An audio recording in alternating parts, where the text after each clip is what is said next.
Thanks so much for stopping by the WJJK studios. Joining me today, Phil Ehart, the drummer for Kansas. Phil, how's it going? I'm doing well. I'm here in Indiana, and we're playing somewhere tonight, not sure where, but everything is going well. How about you? I'm sure it all becomes a blur when you're out there on the road. I want to thank you, man, for taking time out of your schedule to chat with me today, sure. because you and the band have been very busy. I mean, out on the road. And if you don't mind, let's chat about the last couple of years for Kansas, because pretty exciting things have been happening, right?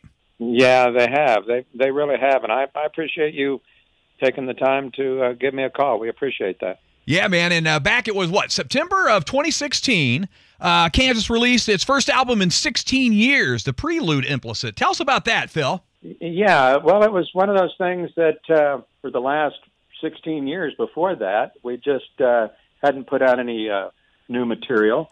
And once we picked up our new lead singer, Ronnie Platt, and with Zach Risby and Dave Mannion, and kind of revitalized the band, we went into the studio and made one of the best records we think we've made in a long time. So it was really just just kind of adding new blood to the band and getting the heartbeat of the band up and going again. And it was a lot of fun to do, and we're really glad we did it.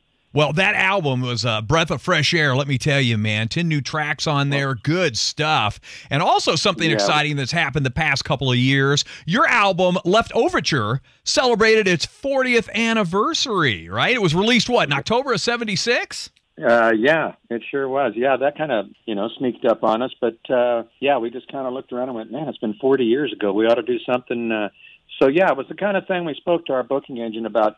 We'd like to just kind of select a few choice cities in the United States and maybe go out and do 10 or 12 special shows, and we ended up doing 80 shows. I mean, we had no idea that it was going to just explode like that, and it was so successful for us. And as I said, it was just going to be 10 to 12 shows, and we wrapped up on the 80th show just last year. So, it's just kind of an exciting time. That's kind of an understatement, but it is, yes, very much so. And what better way to celebrate than out on the road with that, the Left Overture 40th Anniversary Tour. Now, are you still out on that tour? Is it wrap up this summer?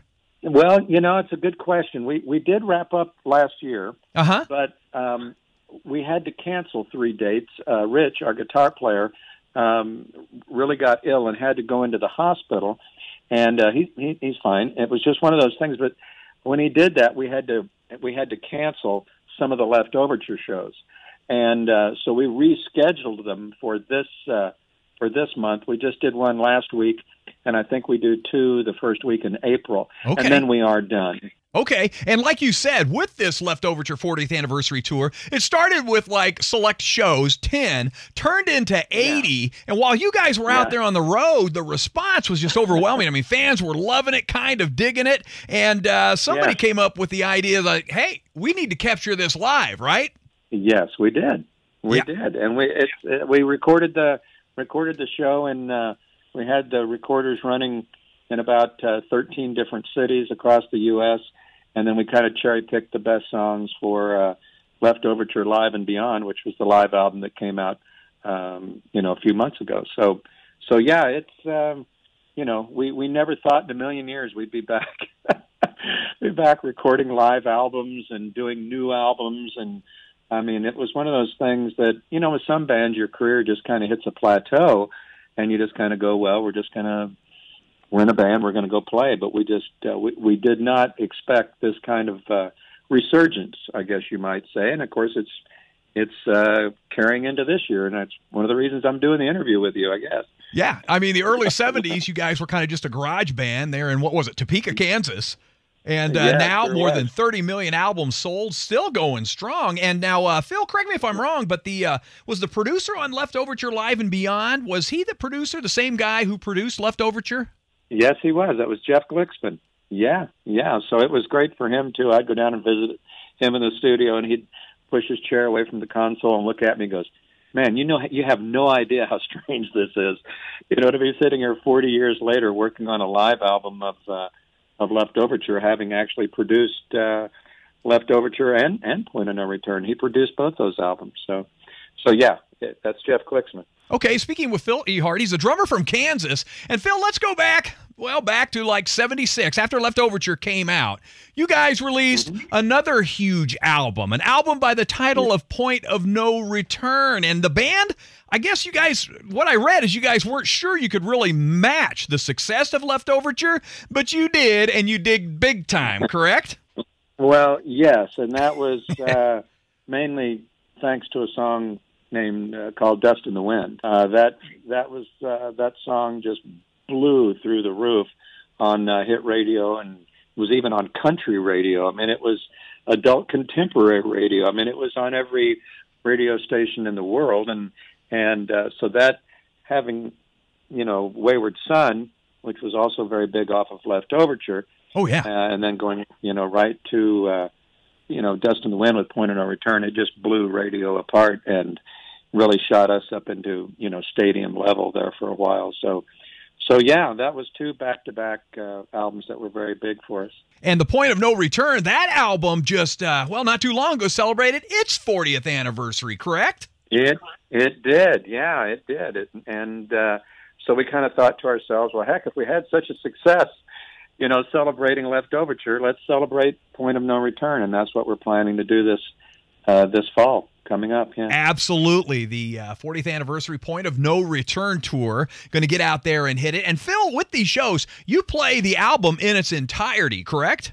Yes, we're actually in three different segments. We have an acoustic set, then we have what's called a rock set, which is cherry picking great songs from all the Kansas albums, and then after that, we'll do Point of No Return in its entirety. So it's about a 2.5-hour endeavor. Yes.